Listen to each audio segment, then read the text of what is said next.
Hey, everybody. Happy Thursday. Welcome to the Art Fight Podcast. I'm your host, Joe Nolan. I'm here with my co-host, the great Brian Siskind. How are you, Brian? Man, I'm great. Very excited.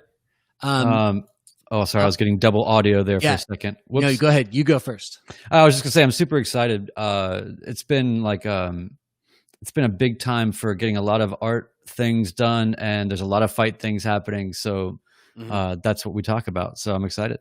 Yeah, no, we have fights back. Did we have fights last weekend? I don't recall. I think we had a weekend off, didn't we? More or less. It kind of threw us off, but we had the great pleasure of joining Robin Black on his new. Oh, that's right. We had Bellator last weekend. Yeah, he's got the. I guess that was maybe the fourth or fifth one that he's done, but it was the Fight Breakdown Watch Party. Yeah, Breakdown Watch Party, and that was so awesome. So we were hanging out with Ray Daniels and a bunch of it was fantastic. Great characters. Mallory's great, and of course Robin's great, and so that was super fun. I think that you were able to get on for longer than I was. I had to split, man, but that was super cool. We were only on about a half an hour longer. I mean, I think Ray left, and then you left about 10 minutes after that, and I would say it was about probably 20 minutes after that I bailed. And actually, before I bailed, if you didn't get to see this, at the end of it, Mallory. Robin had some trouble with his connection, and it gave me and Mallory a chance to talk, and he gave me time to really dive into what the Art Fight podcast was all about and all that stuff. So cool. It was really fun. It was great to see that. I actually feel like on some of the action I saw on the Twitter account this week, it seemed like we got some new followers and stuff, and some of it might have come from that. So if you guys are watching for the first time because you saw us on Robin Black's podcast, and really happy to have you along. I have actually been getting a lot of great feedback on the podcast lately, so we always appreciate that.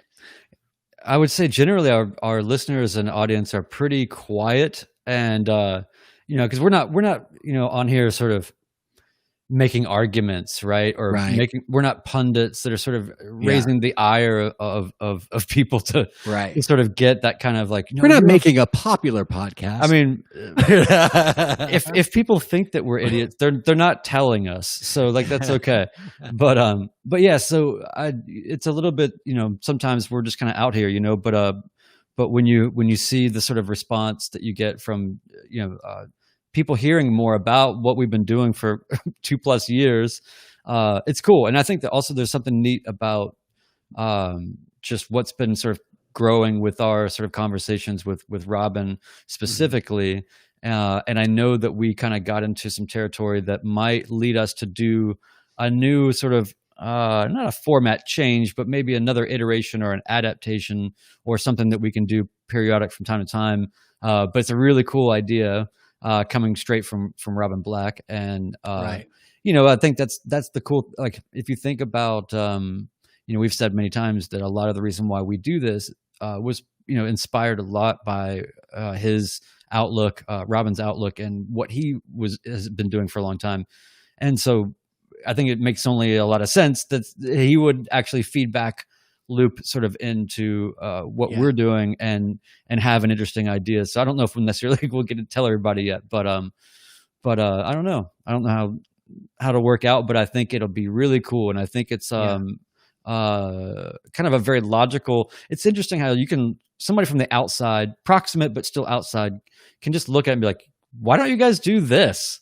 And it's like, oh yeah, that's kind of right to the center of what we're doing, So anyway, it's cool. Interesting because I think the idea, I might be giving more of it away, but I think that we do what he's talking about. We do it all the time, but I think what we're talking about is maybe especially in lieu of our 100th show. If you guys haven't seen that episode, we had like 6 people on at once during that thing, and it was actually not totally chaotic. But I think the idea would be to have some shows where we're doing more of sort of like matchmaking with our guests, and getting somebody from the martial arts world along with somebody from the creative world, and facilitate that conversation at the same time with 2 different guests. I mean, that's going to be interesting. And again, like you say, it's sort of like, duh. Yeah. Thanks, Robin, for pointing out the obvious. Yeah, it's almost like when you've been playing in a band for a long time, and then you go into the studio for the first time, and whoever's producing or engineering just goes, "Hey, man, you guys are great, but just play a little quieter." Yeah. It's easier, and you'll hear more, and it'll be better. Yeah. That's really funny. Yeah, I've actually been. That's that's you asked when we were talking just before we got on air. We were sort of talking about diving into the first half of the show and talking about art stuff and getting into a conversation about like sort of how the martial arts thing sort of speaks to the art stuff that we do. And I'm glad that you kind of thought of that angle, because I've just basically been like getting lost like in my little upstairs studio has finally like come to life enough that I've got like little plants like sprouting out of it right now. You know what I mean? And it's like, and they're sustaining, you know what I mean? And, and it's like a whole thing is happening now. I'm not just sort of screwing around with this gear and just sort of piecing together the pieces I need. It's like, I've got it kind of good as a functional space to be comfortable in for hours at a time. It's not really close yet. I've got a lot, there's more to do, but in terms of actually having a workspace with the tools all connected and working, and having a better understanding of my my Ableton platform at this point. Oh yeah. It's like I just remember how nice it is to be able to like have mics up and then just leave them up. You know what I mean? Yeah. And then you come back and you just sit down and everything's plugged in, everything's turned on, and you're just hitting record and going. You know what I mean? Oh, I know it so well that it's like it is the endless for anybody who's a musician and a recording musician, which is essentially everybody now, right? It used to be kind of there's more recording musicians than performing musicians. Right, that's true. Yeah. So I guess it's very common that we all have this utopia that largely eludes us, that includes wires tucked in and away or organized. You have the right cables for all the right things. Everything's hooked up. Everything's hot, live, ready at the speed of your ideas and at the push of a button. Yeah, that's because when you have those moments of inspiration, and you even have to burn the first 20% of your sort of mental energy on sorting what you're doing first. Yeah. It really does affect, I think there's something about immediacy that's pretty intense. So, I mean, it's very critical. And then for me, like, I'm not doing so much recording these days from a microphone perspective, but more gear and, devices and samplers and drum machines and whatever, and synthesizers and all of that stuff. I'm still trying to figure out the best way to make them all talk to each other and just all of that. And I've been doing this for a long time. It's never going to get sorted, you know what I mean? But there are basic things that I have done where it's like, it works, it's set up, and it is like, it sounds like you've got like the full utopian musician's dream.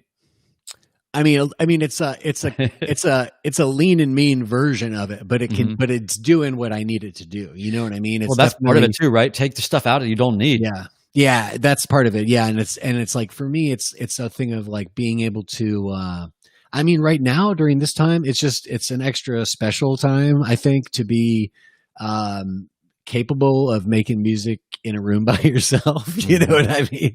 And for people who don't know the story, just in my living situation in my life, I was in a smaller apartment with my wife for several years before we moved to a bigger space where I can now put my equipment back up and stuff. So it's been a little while. I mean, it's like, I knew I wasn't going to have space to do that in the place that I moved to.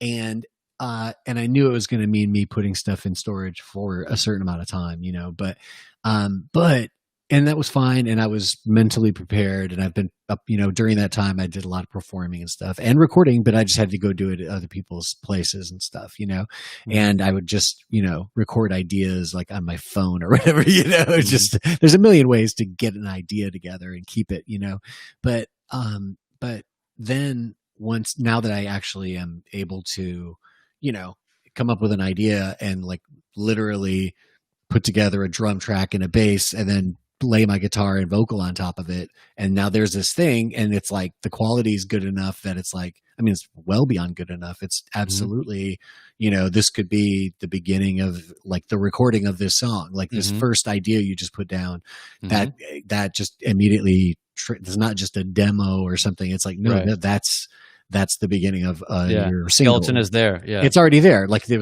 recording and the writing are just like able to just bleed into each other. And that's such a sweet space to be in, because then inevitably it goes the other way. Inevitably you come up with ideas on the gear or in the program or something. And then all of a sudden that turns into, oh, well, that's like a riff. Where's my chord changes?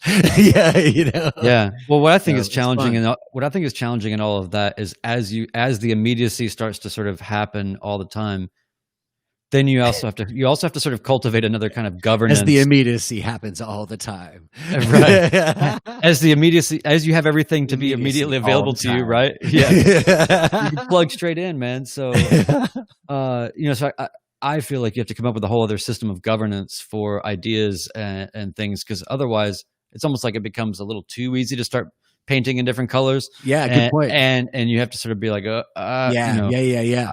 And you have to kind of check yourself as you kind of get closer to that, you know, flying so close to the sun, man. Yeah. I'm finding, you know, like in terms of the martial arts analogies here, you know, part of it is that, like what I was just talking about, being able to just sort of flow between the writer part of my creativity and the music part of my creativity, and like the recording part, you know, and all that, just the way that those things just can start to feed back on one another.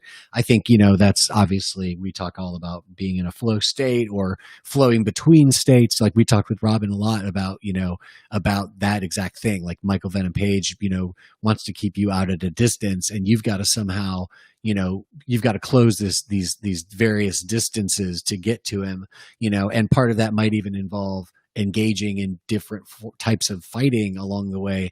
And, you know, that capacity, that GSP, we talked about GSP a lot with Robin, that GSP capacity to just effortlessly go from the boxer to the kickboxer to the wrestler to the grappler, back to the boxer, back to the wrestler, you know, that sort of fluidity is that's absolutely one of the things that I look at in this sport and marvel at. And I'm always like, those are the guys who, you know, that's the edge that I'm looking for, man. I want to see, those are the kind of fighters I want to see. So I think in some ways that's indicative of what I think is valuable in art as well. You know what I mean? I really think that, to me, that being able to keep it dynamic is like one of the funnest parts about it. And one of the lessons I learned today specifically was, I was trying to put this like just real simple guitar changes on this like bridge section of this song. And I didn't really know it. I'd written down a note of like what I wanted the chord changes to be, but I had to like look it back up to figure out what I thought the idea was. So that's how much I don't know these changes, but if it's not complicated, you know what I mean? So,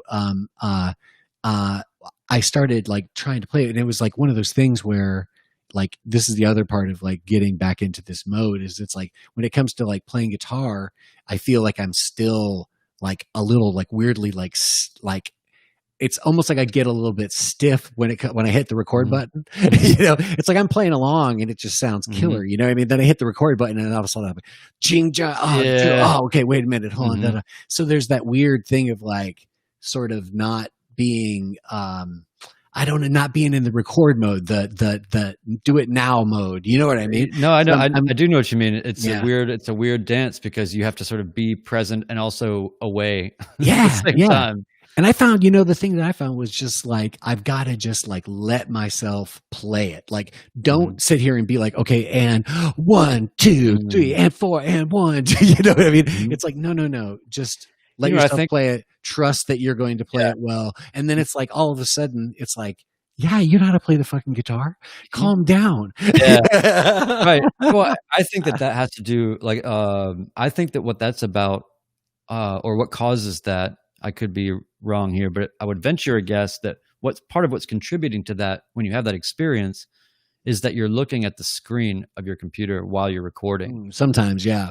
And because I find if I'm doing something where I'm playing an instrument and I'm recording the tyranny of the vertical line. Yes, like I turn the monitor off and just go back to pretending like I'm in where there's a tape machine and have my transport controls all set up on so I don't have to like I know that stuff's happening. I can hear the metronome if I have it or whatever. That's a good point. That's a good point. I'm not always doing that, but sometimes I do. Sometimes I am doing that. And like I said, I just found that it was like when I just like when I didn't when I wasn't trying to play a certain pattern or anything like that, when it was like when I was just letting myself do what I want to do, whatever that might be in these 8 bars, you know what I mean? And again, this is like literally one chord change per bar. It's not that big of a deal. Right. You weren't playing Paganini. 3 of them are the same. You know what I mean? There's literally 5 chords. You know what I mean? So therefore, where it's almost lay back and play the fucking music, man. You know what I mean?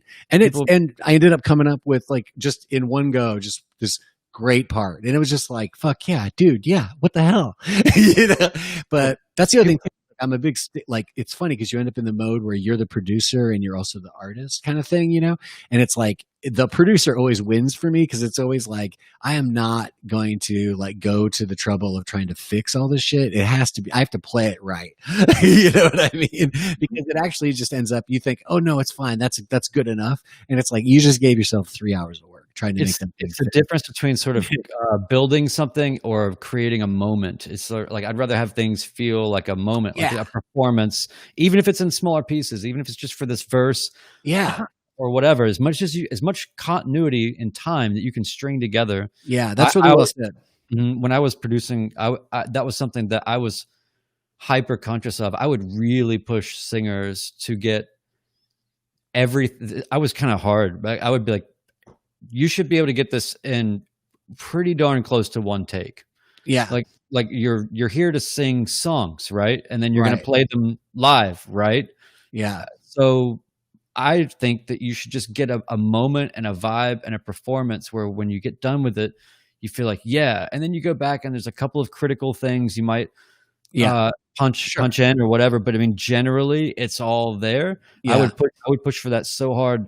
And it's one of those things where it's a lot harder on the front end, but man, it saves you a lot because once you start getting into fragmenting, like you're editing and moving things around off the temporal plane, nothing feels true anymore. So you're kind of like, I don't know, that feels weird. It's a whole mind game. Yeah, and that's interesting. I mean, like for people who don't know that much about like multi-track recording, it's like when you're in a world where where there's no tape involved and you can just record as many fucking takes as you want, then it's real easy to just, especially if you have a singer who can do it, it's real easy to just do 7 versions of the vocal and then literally go through, I mean, word by word, maybe even less, and pick every little tiny bit and string them all together and smooth them all out. And then that's your vocal performance. And I'm not really totally against that. There's a lot of creative things you can do with this stuff, layers of voices and things. So it's, and I'm also into whatever tool you want to use. Like, frankly, the tools are all great. I love all the tools, right? But just which ones do you want to use? Which ones don't you want to use? And how do you want to use them? You know, but I feel like, I feel like you do. And I feel like this just because this just actually works better for me is it's like, in an ideal world, you write a song, you learn the song, you perform a song, you find out if anybody fucking even thinks that's a good song. You know what I mean? You get a vibe for what people think about this music. And you start to realize like when you thought that was really good. And it's like, it might be really good, but maybe it doesn't translate. You know what I mean? And other things really translate. You wouldn't have known that anyway. Not that that should necessarily influence what you're doing or whatever, but you've put it in front of people and you've seen what it does, you know what I mean? And you've seen when it works right. And maybe you had to play it a little bit faster and that's when it really works. You know what I mean? You'll learn.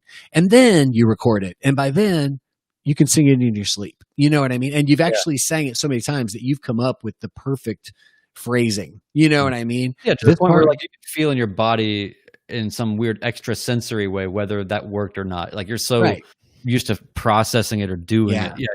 So for me, that's usually the way. And also too, I just, I can't really, if I sing something like, I think we came up with this magic number that it was like really 3 times was all it was ever worth me trying something. Cause whenever I tried to sing it more times than that, and we would go back and look to see like which take was better. And sometimes we're also talking about like, hey, this is like a few days later and my allergies are a lot better. And why don't I go ahead and put down another vocal and we'll have that too, just whatever as you're recording. So then you go back and you listen to the vocals and it's like, it was always like the first take, a little bit from the second take, and pretty much that's it. Maybe there's one thing in the third take that was like a hard note that took you 3 times to get it right. But otherwise, it's pretty much like the first time's the best, the second time's, and also too, it's that vibe, like that thing of like the button, the drum, now it go. You know what I mean? And you get this juice, sort of the same way you get in front of a live audience, but it's different. It's not as good. You know what I mean? The in front of a live audience juice is way more. It's tastier. This is it's a bitter juice in the cold, sterile studio or a pandemic. But so well, I was just gonna also mention too that for me, what I've been working on is trying to find because in any pursuit, right, you have to have something that you're doing iteratively, or at the very least sort of a repetition that you schedule or count on. Generally, any discipline of any kind, you should do with some frequency. And I've just been trying to find a way. I have this, my problem is that I have a lot of different sort of skills in a lot of different arenas of sort of media. But I don't really know the all of anything. And I don't want to be the all of anything in film or music or any of the others, photography. I'm not trying to like fully wear all of that. I'm just really interested in the things that are natural to me that I find interesting. Right. And then I know for a fact that the more that I cycle through all of the things that I'm interested in or compelled to do, because believe me, I second guess it all the time. Like you just need to like pick less things to do. But I'm convinced that there's some net effect by just doing a lot of things. But you have to keep the plates spinning. You have to keep everything kind of up at some sort of point of centrifugal, like sort of orientation. And if you start to, that feeling of, and so I know that I wanted to talk about this with you, Joe, because you have a similar problem, right? You work in a lot of disciplines, you work in a lot of arenas. And you do things, you write words, you write music, poetry, photography, video art, like all these things, right? And right, you're like, yeah, hit me. So I feel like, tell me more. Tell me I'm great. So I feel a challenge all the time about. I hate feeling like I'm neglecting one thing or another. Like, I haven't done any film photography in a while, or I haven't whatever.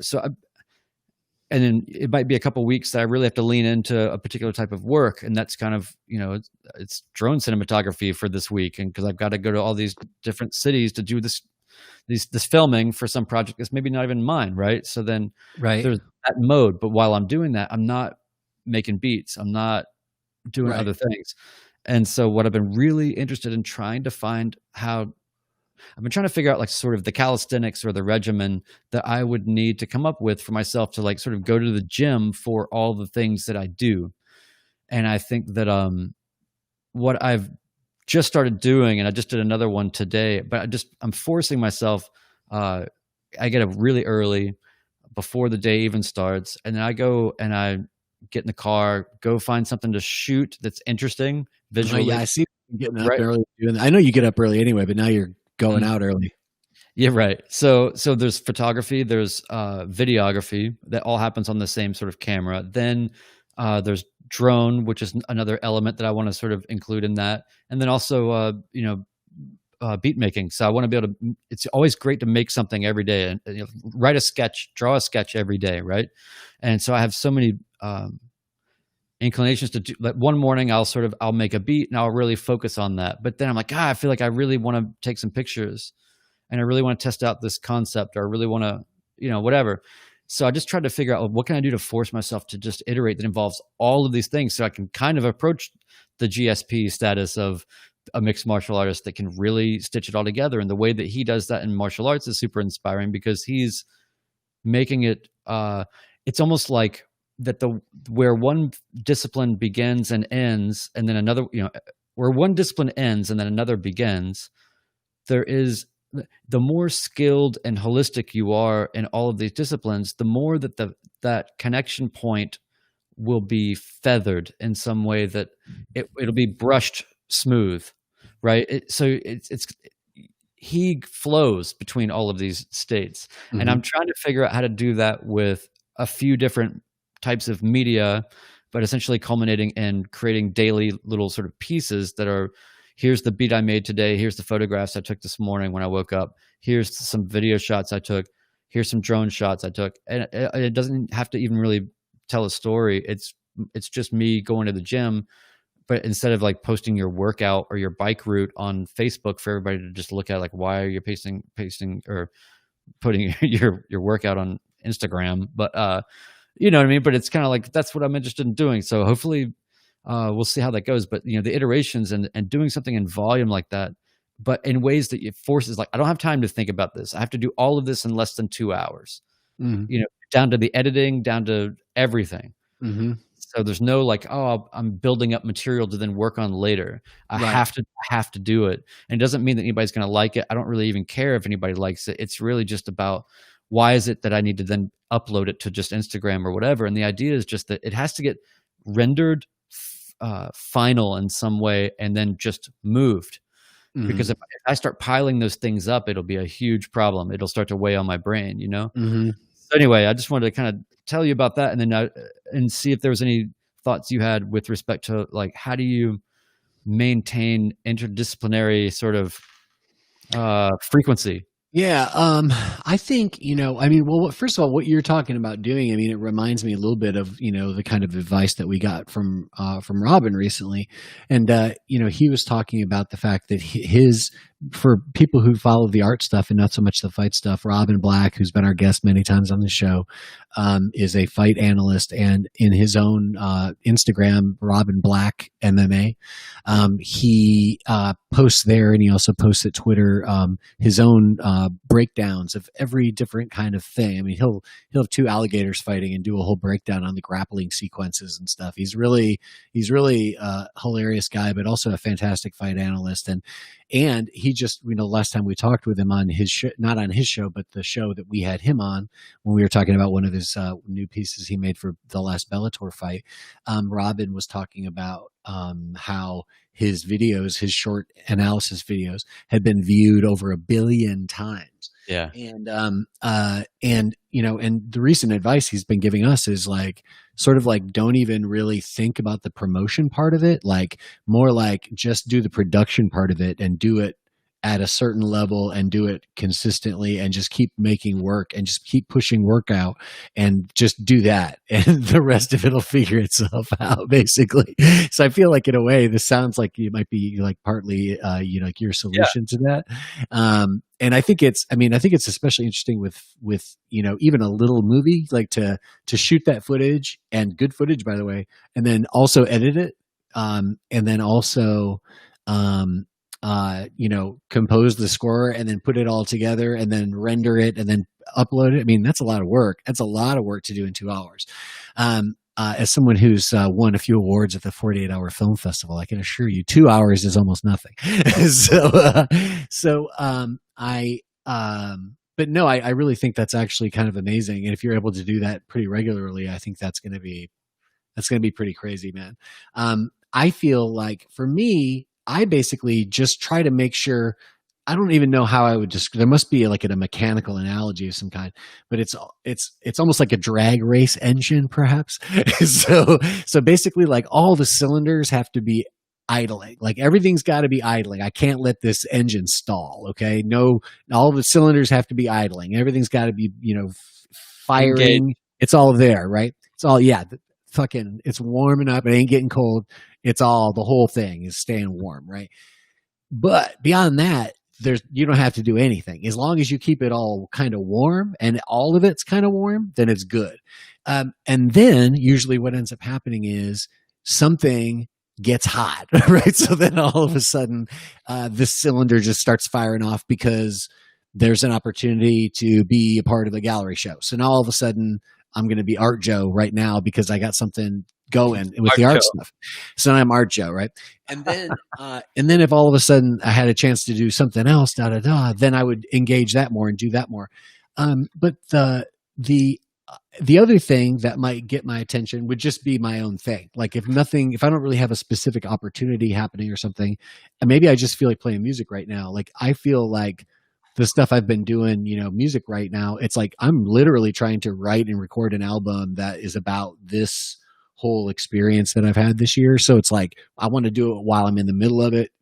Under the that's the whole way I have my studio set up right now, is because I've figured out a way that I can just do it all by myself.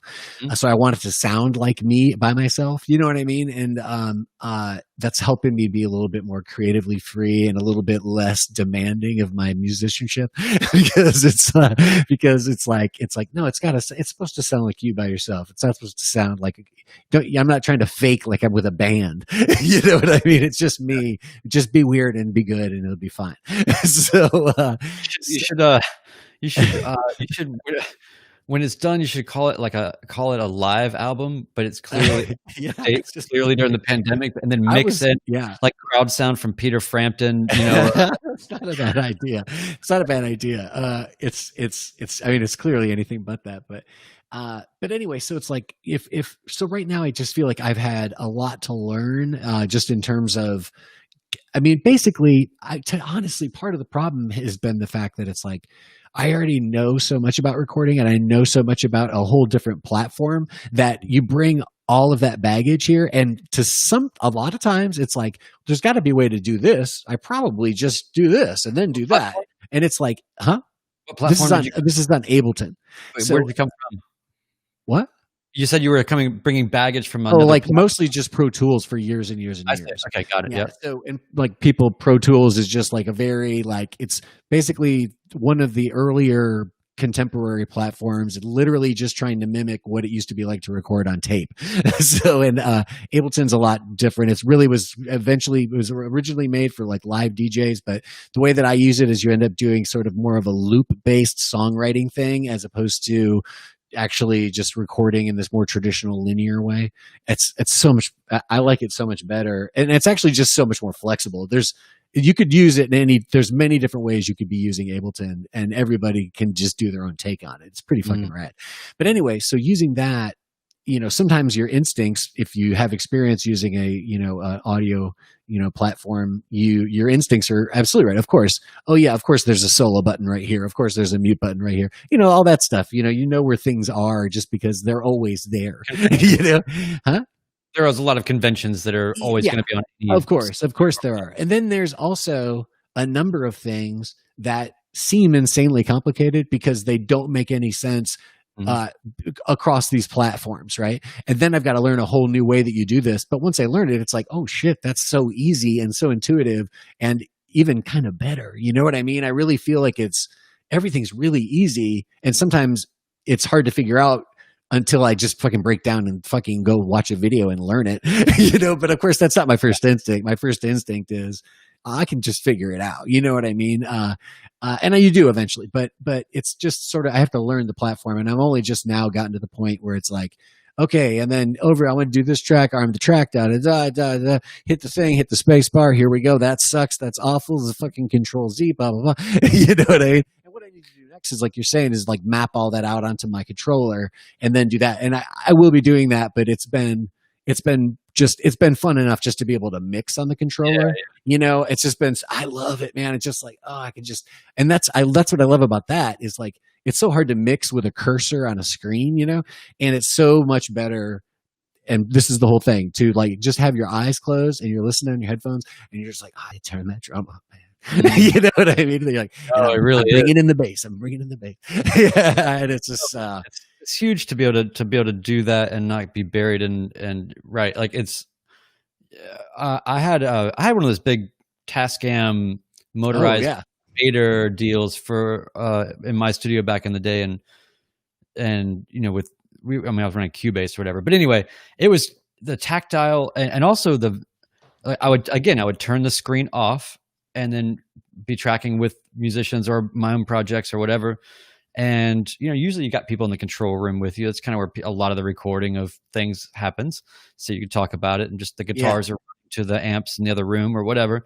And so you're just kind of there. So it was just great because, artists, especially back then in the early 2000s or, 2005, whatever, people were still kind of fascinated by it. Right. And it was a shiny thing. And it was a huge problem in the studio because people would record something, but then they'd want to like get all immediately, like want to fixate on the screen. I would just turn it off. Like, no, I got the cues lined up. Let's go back and listen to it and put them back through like tape machine world. And you're not looking at anything, man, and it's kind of back to my point earlier where I feel like that's, and maybe I'm projecting a lot, but that's been a lot of what I've been backing away from and getting all of my music to be outside of the digital audio workstation world entirely, to where it just is on standalone boxes. And if I happen to be recording, then great. If I'm not, I'm not, but I can do it either way. Yeah. But I use Harrison Mixbus, which is based out of Nashville here. And it's basically a perfect recreation of the Harrison famous console, the Mixbus console. And it is unbelievable because I would say anybody that's using any tool for anything, it doesn't matter whether it's music or art or office or whatever. There's sort of a philosophy in design that is called like sort of knob per function type of thinking. So what that means is that, over the course of the years, we've become so in love with options that we have all software for any tool that you're using.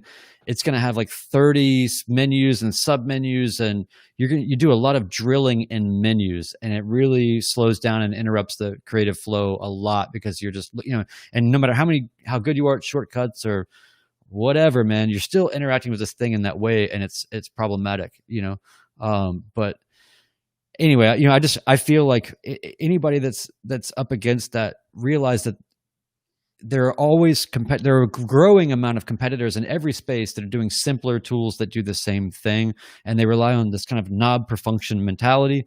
And especially like in the music realm, Joe, is like my screen is it is just it's like a console, and so there's a knob for everything, like I'm just looking at channel strips and knobs, and it's got compression on each channel strip and all that, and the buses and everything. So it's, that's the only thing I allow to happen. And then I just hit record, and that's as opposed to, for people at home, like you're saying that's the only thing you're really seeing on a screen, as opposed to actually seeing like music running across the screen and you're looking at the time with your eyes and all that kind of stuff. Right. I'm not looking at grids. I'm not looking at waveforms. Right. And if I need to, but I'm just looking at essentially a facsimile of a piece of hardware. Well, one thing too, one thing that gets, to your point earlier, that, what you're really trying to do is you're really trying to, capture an expression, in this moment. And in my case, like I was talking about earlier, it's like you just have these chords to play over the course of 8 bars. Express yourself within the limits of these bars, you know what I mean, and the limits of these chords.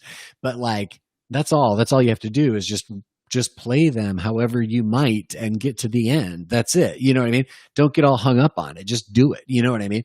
And I think that that when you play that way, and if you're trying to capture that kind of a groove and stuff, to some degree, you're letting yourself take a little liberty with the metronome. You know what I mean?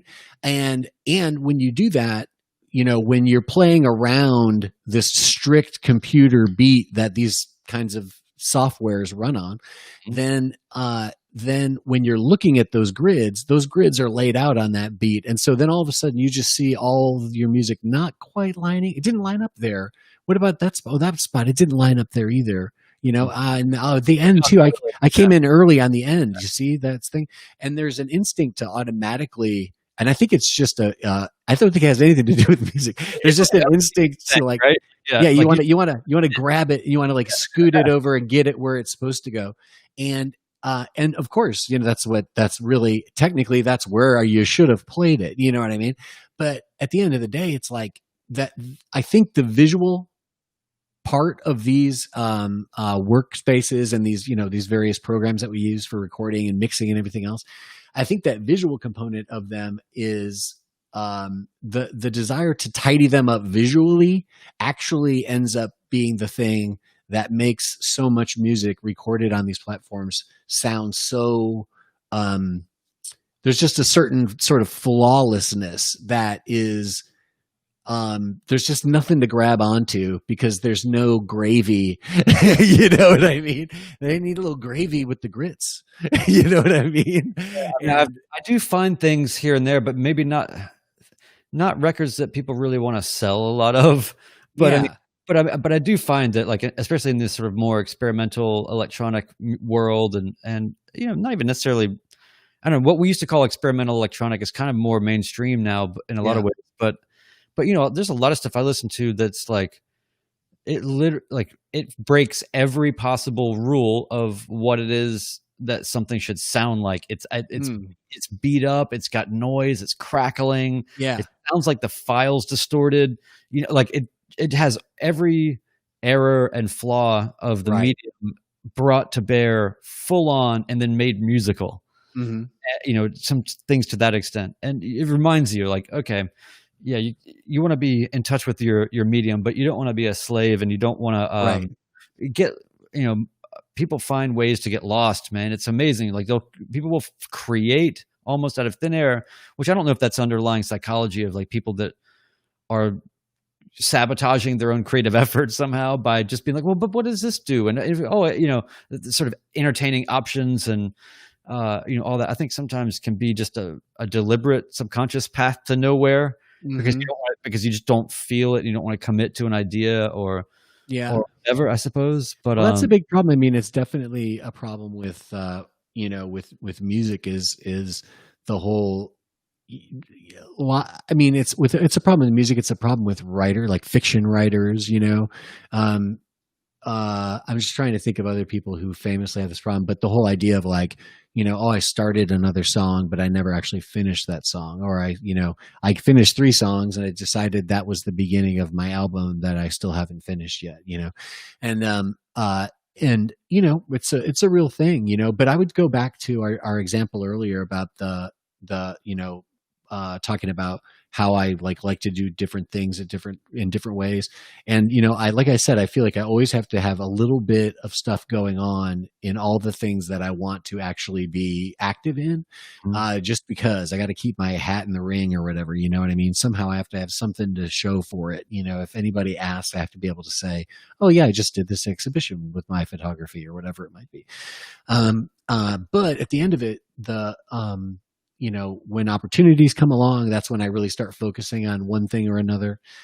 If my own interest just takes me, I'm interested in music right now. So I'm just doing music whenever I have the opportunity to do it.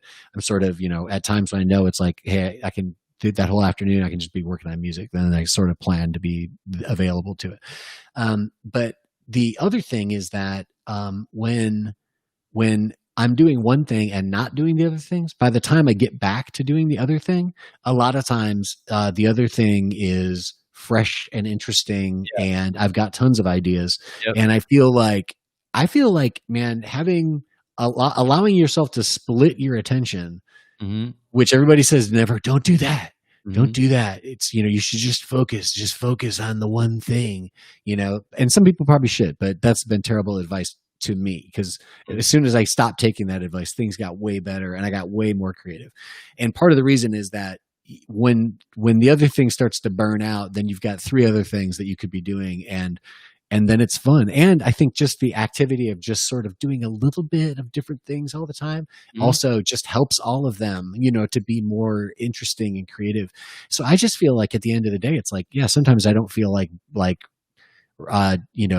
doing any art writing, and then I, instead I'm gonna go play my saxophone, you know what I mean? And I'm gonna have all sorts of great ideas for that, but I don't have any for this, so I think it's nice. It's natural to run out of energy regarding a certain project or a certain medium or something like that. Of course you're going to, but that's why if you have something else that you're also invested in like in the same level, then it's like you can now you can do that. And guess what? You're still creative. Like, you're creative all the time. You know what I mean? You're always making work. And, maybe it's not always music. Maybe it's not always paintings. Maybe it's not always short films or whatever it is, but always something's going on. And you're never the guy who's like, I just can't write right now. You know what I mean?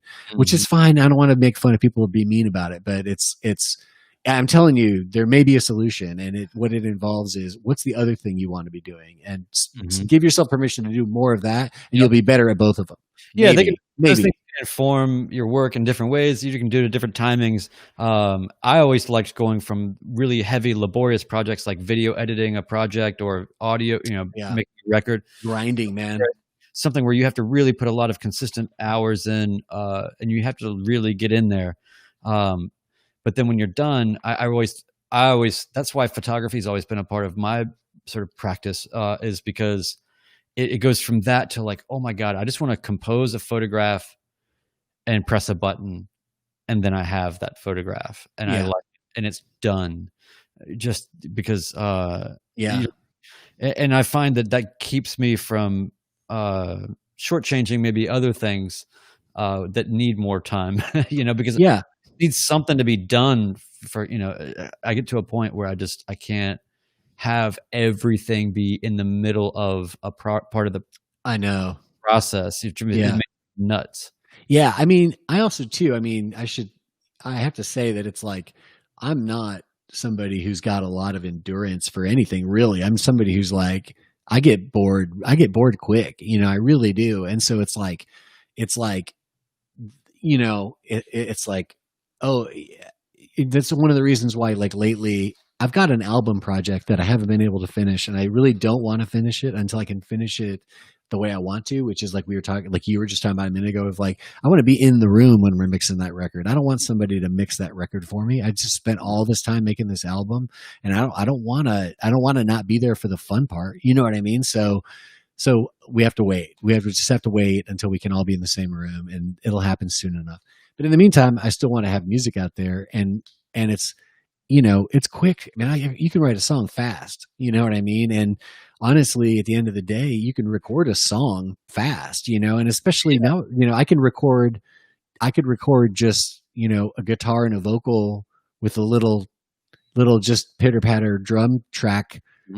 And then just send it to like 3 or 4 friends of mine in Nashville, and it would be done within a week. You know what I mean? It'd be that easy. Yeah. And or do my own weird version of it here at home. You know what I mean? And I could just literally have it done within a week. So it's like a lot of the stuff that I do, it's like, it doesn't take that long. You know what I mean? The Bjork version. Yeah, exactly. Yeah, exactly. I do the Bjork version, but it's like, a lot of things. I like to write poems a lot. And part of the reason why I like to write poems is because they're quick. You can write a poem, you know what I mean? And you're not done. You got a lot of work to do on your poem, by the way, but you wrote it, you know what I mean? And now, of course, you're going to edit it. You're going to refine it, blah, blah, blah. But you did it. You got it on paper, and that's the poem. It's just it's crazy how, like, why we're all possessed like this. And nobody ever questions like, hey, what if we just did nothing, man? Yeah. Like, it's this compulsion that if you have that, then it's a problem. Like, it's the only way that you can process the world. It's the only way that you can have energy come at you and go through you and then somewhere else, because otherwise you're just like a magnet of resistance to the universe. You know what I mean? Like, I feel like if I'm not doing something that's creative, and I'm not saying I take time off from doing things, or I'll whatever, go into like kind of more consumption stages where I want to read this or watch this or, sort of ponder something or experience something. That's a big part of the work, though.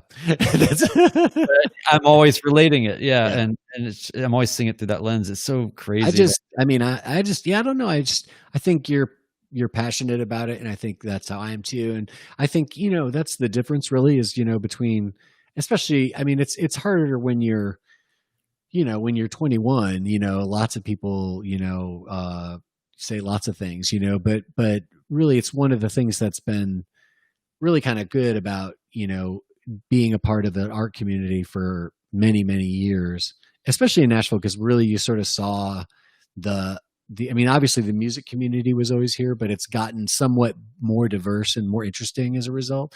Mhm. In terms of, and what I mean by diverse is just not all country. You know what I mean? It's still a lot of country, you know what I mean? But there's more going on than that.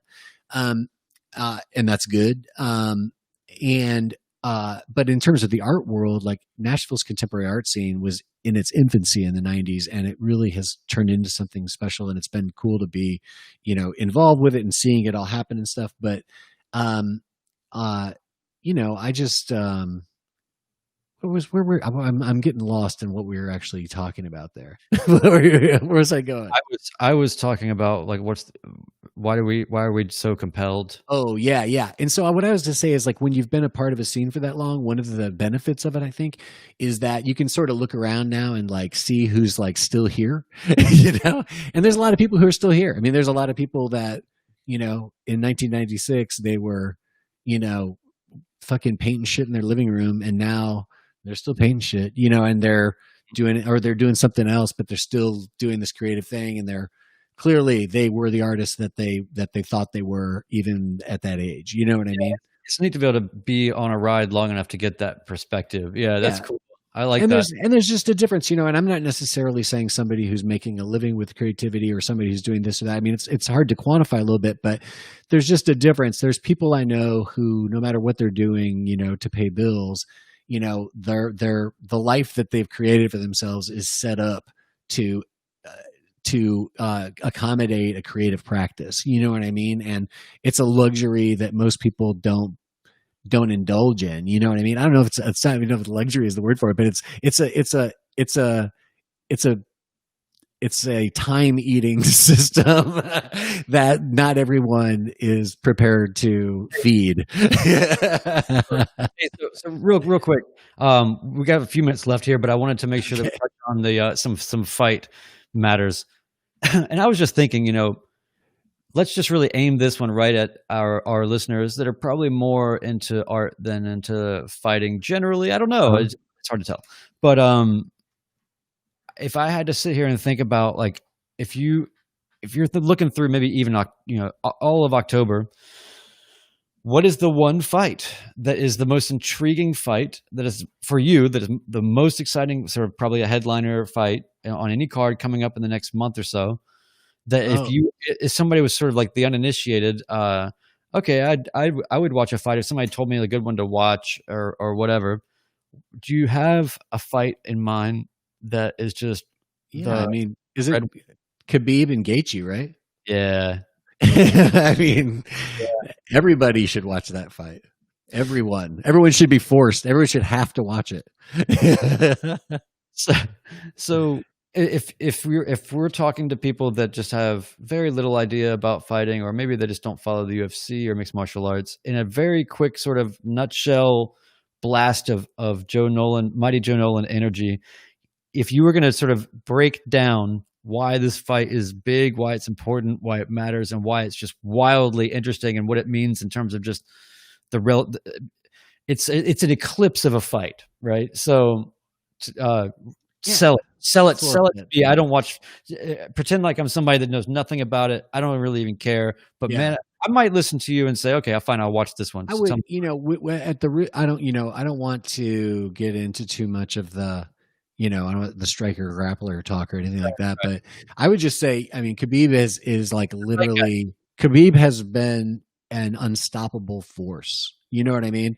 Literally an avalanche of violence is what he brings to these encounters, and even the strongest and bravest among them, have been buried beneath it, and he's just seemingly, I mean, it's like Khabib is one of those fighters where I can't imagine him losing. You know what I mean? I can't even imagine how that happens or what that would look like. I can't bring myself to even see it, because it's just so impossible. It's like, seeing something, seeing the tree in your yard and suddenly it's just not there anymore. It doesn't make sense in the universe. The notion of Khabib losing a fight, that's how dominant this guy's been. Now that said, Justin Gaethje is tough as hell, Justin Gaethje, even though we don't see him wrestle that much, he is a very storied, celebrated wrestler. You said you weren't going to get into striking and grappling. I'm not. I'm just saying. But you have to talk about the fact that he's capable of grappling. He's capable of wrestling himself. So because Khabib is ultimately going to want to wrestle him. So what's he going to do? He's way better than Conor McGregor at wrestling. You know what I'm saying? Or any. I mean, he may be one of the best wrestlers. That's gone against Khabib, and you're going to have to be. But he also knocks people out like crazy, and he's also tough as hell. So I don't see him being finished. Eddie finished him with that body shot. But if they have the kind of fight where Justin ends up finished, I'm here for it. I can't even imagine that, because it just doesn't seem like it's going to be that kind of fight, unless it's like a ground and pound situation. It really does bring to light, actually, that everybody knows that Conor McGregor fought Khabib. If you're a casual, you even know that happened. Yeah, and you know that Khabib won dominatingly. And you know what though? Like, if you think about that compared to like the Al Iaquinta fight with Khabib, right? I mean, which had its own kind of strange moments, but generally was just this sort of like prolonged sparring session. That's a good point. So like, but what it brings up though is that Conor kind of gave up, right? I mean, he kind of just knew that he wasn't going to look good for the next couple of rounds or whatever it was, next round and a half. So I think that he just kind of saw an out and took it. I know that sounds crazy, but I think there's something. I'm speaking more to the subconscious there, because Khabib has definitely let people go all 5 rounds more. So it's weird, right? Whereas Justin Gaethje is wild killer violence on the highest level. Yeah, and he's gotten smarter and more defensive, but he really hasn't stopped. The intention is still very much, I am going to grind you. I'm going to smash you. I mean, it's very like Khabib, but with Justin Gaethje, it's more of like, I'm going to do it with my fists. Mm-hmm. You know what I mean?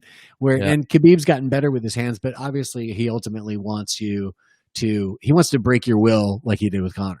That's really what his target is. His target is really, you're going to quit, and then I'm going to smash you. Well, I feel bad for him. He lost his father to COVID, and that's just unbelievable. The relationship with his father very well documented, and his father was like a giant among the Pakistani wrestling community. Yeah, we need to get Will Harris on at some point, because I would like to get, from a filmmaker perspective, his insights on his sort of embedded with the family and ingratiated with the family and filming in Dagestan, and all of that. I feel like that he's talked about. Which movie did he do there? He did that. His whole series, Anatomy of a Fighter, and Anatomy of a Fighter. Yeah, he did the one. Does he do all those? Are his? Mm-hmm. Oh yeah, I would love to talk to him. Yeah, and I'd love to talk to Mix Molly Wappery too. Yeah, that guy's a king.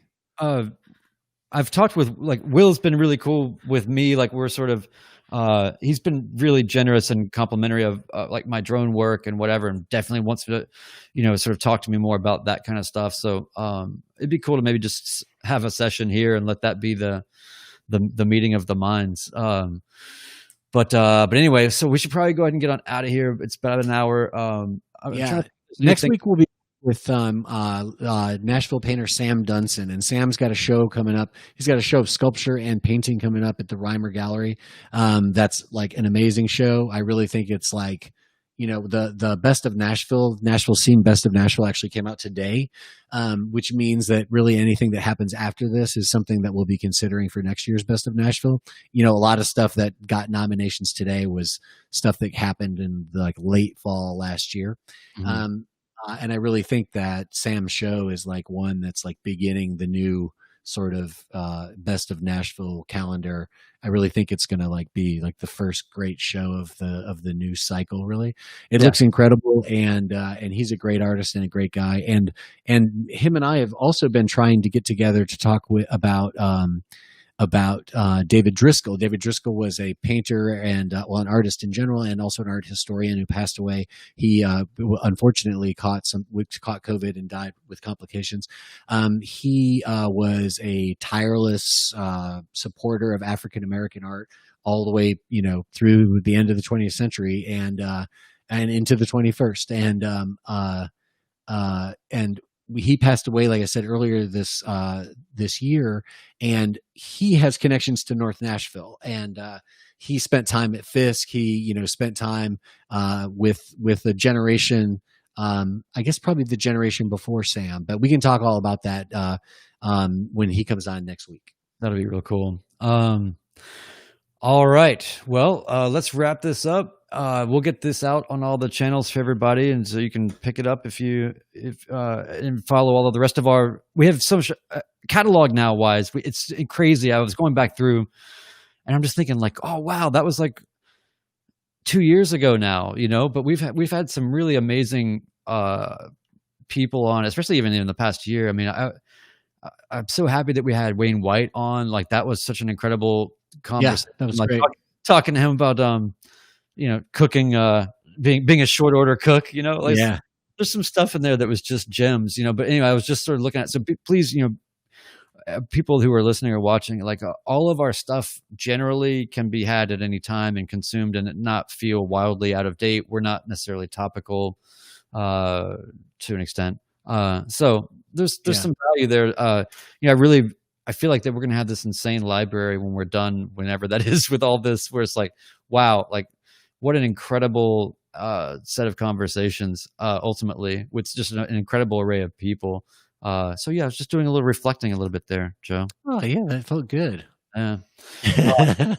Send us out, and then we'll see everybody next week.